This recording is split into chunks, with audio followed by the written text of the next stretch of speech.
अगं ये, काय करते तू? अगं इकडे ये जरा. काय करते ग? ओ काय झालंय? इथं एकतर एवढं गरम होतंय आणि या माणसाने ना नुसता हाका मारून मारून नुसतं बेजार केलंय. काय झालंय बोला. अगं इकडे ये ना. सांगा ना तिथूनच, इथं माझं काम चालू आहे. अगं इकडे ये तर खरं. टाइमपास कशाला करते ग?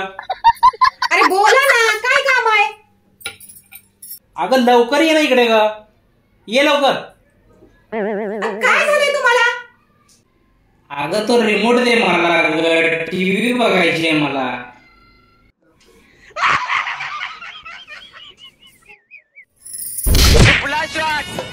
किती काम चुकार आहे का तू? एका रिमोट साठी काही जीव घेते का काय तू?